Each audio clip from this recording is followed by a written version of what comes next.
Hello everyone and welcome to this Zapier's video. In this tutorial, we are diving into the world of Zapier. That is a powerful platform that allows you to seamlessly integrate the web applications and automate your workflows. You can connect two or more apps to automate the repetitive tasks without any coding and without relying on developers to build the integration. Zapier allows you to connect more than 4,000 different apps with their free and paid plans.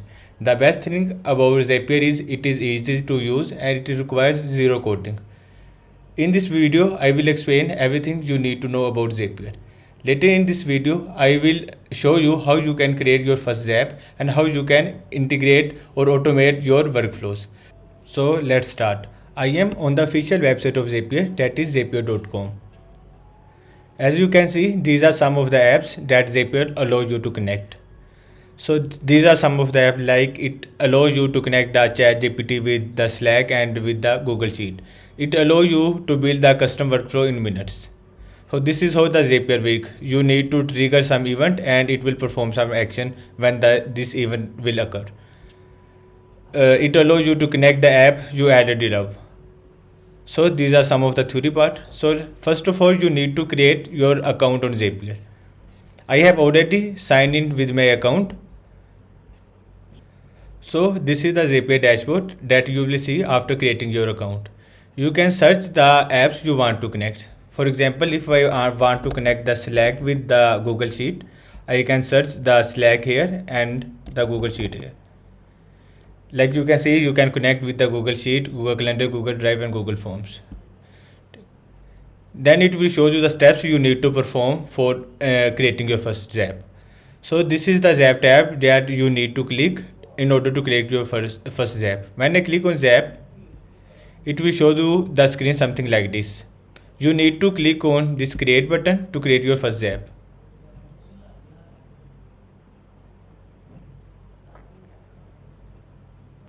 After clicking the create button in Zap, it will show you screen to configure your Zap. For practical demonstration, the automation I am going to create is I want to create a Jira ticket from my code. Like when I hit the specific URL, it will create a new ticket on Jira board. So let's start the configuration. In the trigger field, you need to write the event that starts your Zap. In my case, it will be webhooks for Zapier. Let's search webhook here and it will show you different webhooks. The webhook I am going to use is webhook by Zapier. After selecting the webhook, you need to select the event that will start the Zap.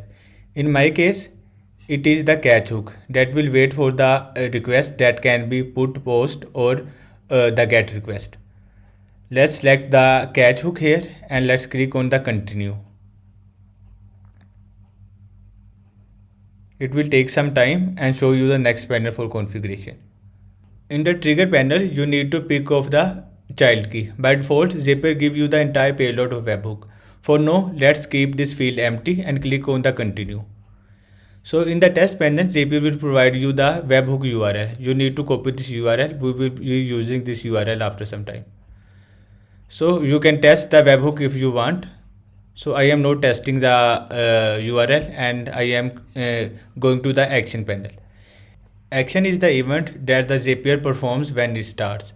So in my case, I want to create a new ticket on Jira. So let's search the Jira here. Like I want to connect to the Jira app. In my case, I am using the Jira software cloud. Let's select the Jira software cloud here. After selecting the Jira software cloud, I need to select the event that will be called as a result of this section. In my case, I want to create a new ticket or issue on Jira board. Let's select the new issue and click on continue.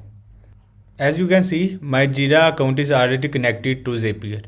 If you want to change the account, you can click on this change button and it will ask you to select some new account. I will be creating the tickets in my existing account. Now let's click on the continue. So in the action panel, you need to select the project where you want to create the new issues. So I will be creating the new issues on this testing project. After selecting the project, you need to select the issue type. For now, let's select the task here. So after selecting the issue type, you can specify the summary and the description of the issue. I am writing this testing Zapier function. This will be the summary of my issue, and for description I am writing some dummy text like this is the description of issue.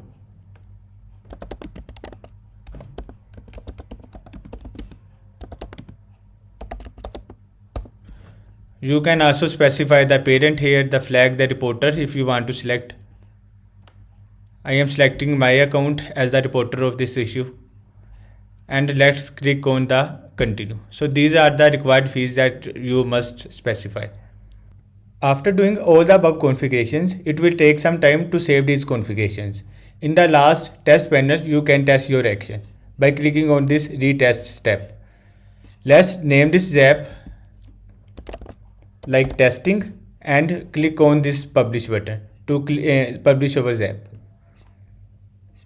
So it will show me that your changes were auto saved. The message will disappear after 10 seconds. So my zap is successfully created and I am using this version v1. Let me show you my Jira board where I will be creating my new tickets. I will be creating my new tickets here in this column. So the first step of the automation is done. Let's move to the second step where I will be writing code to call the URL that I have already copied. Let's jump into the VS Code. This is the application already running in my system. I need to call the URL that I have already copied. I need to call this URL for my app. You need to call this URL from the application from where you want to create the Jira ticket. I want to create the Jira ticket from this Django app. So let me write the new view here. I am naming my view like test Zapier,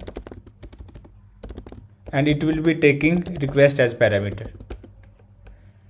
So let's call the view using the request field. I need to paste the URL here, and first of all I need to import this request.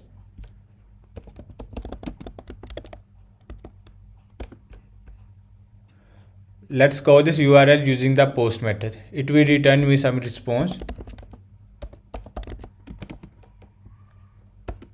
I can print this response if I want. And let's return the HTTP response that the new ticket on Jira is created.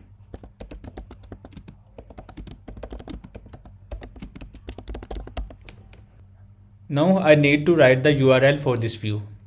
In my URLs file, I need to specify a new URL here, that is Zapier. And when I hit this Zapier URL, I need to call my view that I just written, views.test Zapier. So now let's test this application. So my application is running on port 8000. Let's call the to-do list /Zapier where I have written my URL. When I hit this Zapier endpoint, it will show me that the new ticket on Jira is created. Let's verify this by going to this my Jira board. It will take some time and show the new ticket here. Let's refresh this page.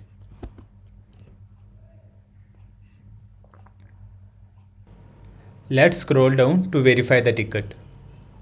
So as you can see in the end of the to-do column, it has created a new ticket for me with the name of testing Zapier function that I have written while configuring the Zap.